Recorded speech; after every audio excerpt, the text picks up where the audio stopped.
آئیں عزیزوں ہم کلام مقدس میں سے دیکھیں خروج کی کتاب اس کا 12 باب اس کی 11 آیت، اسی کے ساتھ یوحنا کی انجیل، یوحنا رسول کی معرفت لکھی گئی یسوع مسیح کی انجیل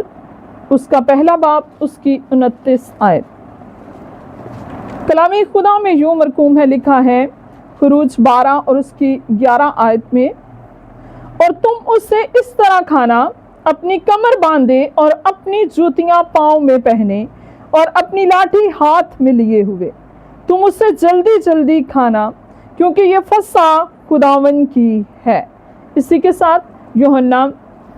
کی انجیل اس کا 1 باب 29 آیت۔ دوسرے دن اس نے یسوع کو اپنی طرف آتے دیکھ کر کہا، دیکھو یہ خدا کا برہ ہے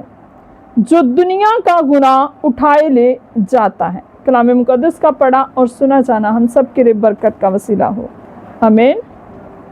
آمین۔ میرے عزیزوں، کلام مقدس میں سے آج جو ہمارا عنوان ہے جس کے متعلق ہم کلام مقدس میں سے سیکھیں گے وہ ہے فسح کا برہ، فسح یا فسح کا برہ اور حقیقی فسح کا حقیقی برہ۔ کلام مقدس میں سے ہم نے خروج کی کتاب میں سے جو حوالہ پڑھا ہے اس میں مرقوم ہے کہ تم فسح کو کیسے کھانا، اپنی کمر کو باندھے ہوئے اور اپنے ہاتھوں میں لاٹھیوں کو لیے ہوئے اور پاؤں میں جوتی کو پہن کر تم اسے کھانا، اور اسے کیسے کھانا، جلدی جلدی کھانا۔ جو لفظ فسح ہے اس کا لفظ یہ عبرانی زبان کا لفظ ہے جس کا لفظی مطلب ہے کہ کسی چیز کو جو ہے وہ چھوڑتے جانا، اسے جو ہے وہ وہاں سے گزر جانا یا اسے چھوڑ کر گزرتے جانا، یا اسے انگلش میں کہا جاتا ہے کہ پاس اوور، یعنی کسی چیز کو آپ چھوڑتے جائیں، وہاں سے گزرتے جائیں، اس کا لفظی مطلب ہے فسح کا، جو کہ عبرانی لفظ فسح کا مطلب ہے۔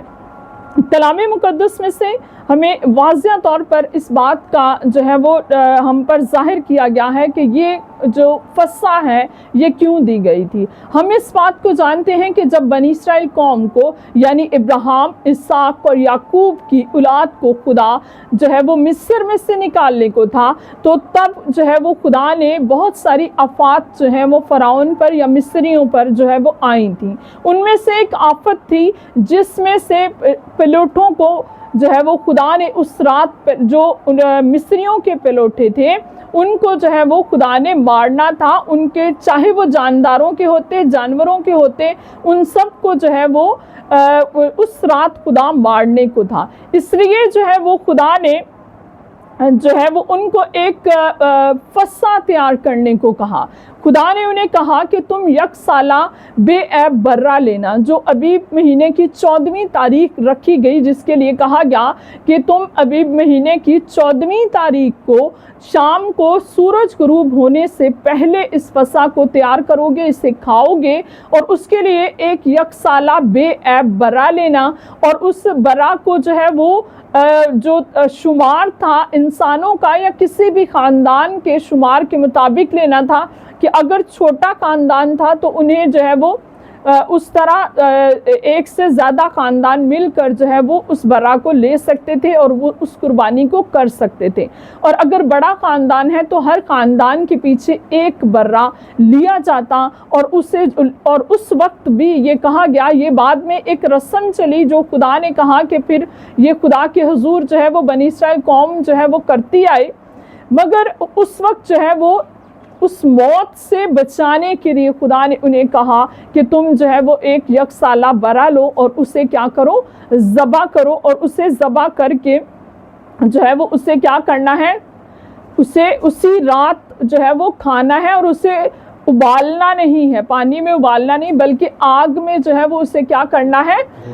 آگ پر بھون کر اسے کھانا ہے، اور اسے جو ہے وہ بے خمیری روٹی کے ساتھ جو ہے وہ کڑوے ساگ پات کے ساتھ اسے کیا کرنا ہے؟ کھانا ہے۔ اور ہم نے جو کلام مقدس میں سے پڑھا ہے اس میں واضح طور پر لکھا ہے کہ وہ انہیں کیسے کھانا تھا۔ انہیں جو ہے وہ اپنی کمروں کو باندھے ہوئے، ہاتھوں میں لاٹھی لیے ہوئے، پاؤں میں جوتیاں پہنے ہوئے اسے جلدی جلدی کھانا تھا۔ اور پھر کہا گیا تھا، حکم یہ تھا کہ تم جو ہے وہ کیا اس برے کا خون لے کر جو ہے وہ چوکٹوں پر لگانا، اور چوکٹوں کے جو ان کا جو مین ڈور ہوتا تھا اس وقت، اس پر جو ہے وہ اس کے سرے پر اور چاروں دونوں طرف جو ہے وہ دونوں بازوؤں پر اسے کیا کرنا تھا؟ لگانا تھا۔ اور پھر انہیں وہ فسح کو کھانا تھا۔ اور اس کا فائدہ یہ ہوا انہیں کہ جو موت کا فرشتہ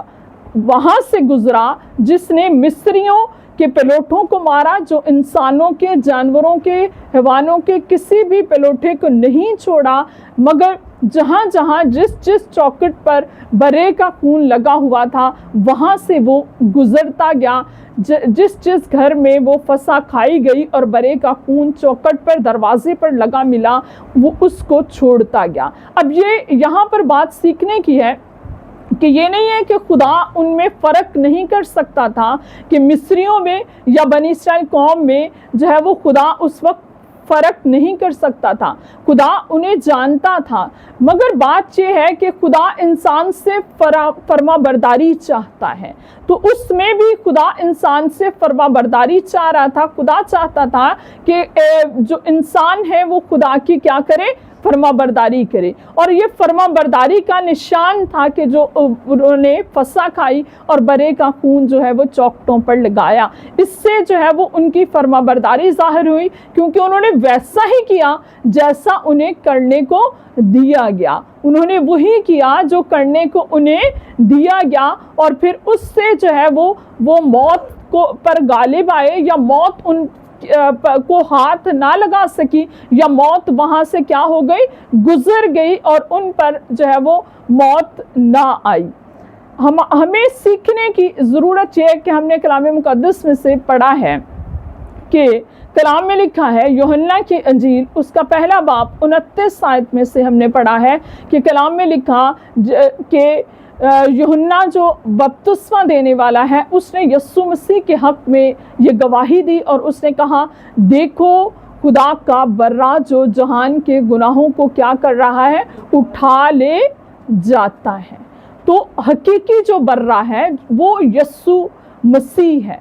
جس کو زمین پر آ کر جو ہے وہ حقیقی طور پر ہمیں موت سے نجات دینی تھی، ہمیں گناہ سے چھٹکارا دینا تھا۔ اگر وہ اس وقت غلامی میں تھے، مصری قوم کی غلامی میں تھے، جو ہے وہ یہودی لوگ، عبرانی لوگ یا بنی اسرائیل قوم، تو ان کو وہاں سے نکالنے کے لیے یہ نشان دیا گیا،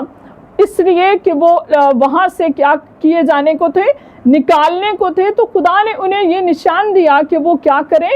فسح کو کھائیں۔ تو آج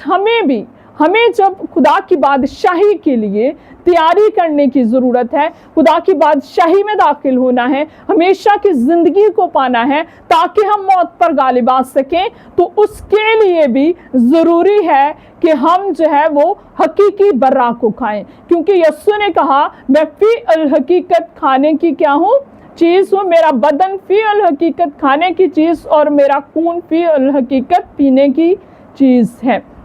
جب ہم یسوع کے بدن اور خون میں، جس میں عشاء ربانی میں ہم شریک ہوتے ہیں، تو وہ حقیقی معنوں میں ہم وہی کر رہے ہیں جو اس وقت انہوں نے کیا۔ ہم بھی یسوع کی فرما برداری میں وہی کرتے ہیں کہ جیسا یسوع نے کہا کہ میری یادگاری میں ایسا ہی کیا کرنا۔ اس وقت بھی خدا نے حکم دیا تھا کہ یادگاری میں ایسا ہی کیا کرنا، یہ فسح تم ہر سال کھانا، تاکہ تم اس بات کو یاد کر سکو کہ خدا نے تمہارے لیے بڑے کام کیے، اور خدا تمہیں مصر کی غلامی سے نکال لایا، اور خدا نے جو ہے وہ تمہیں موت سے بچا کر جو ہے وہ تمہیں زندگی عطا کی۔ وہ اس وقت جب موت دوسروں پر غلبہ رکھ رہی تھی، مگر جنہوں نے فسح کھائی وہ ان پر موت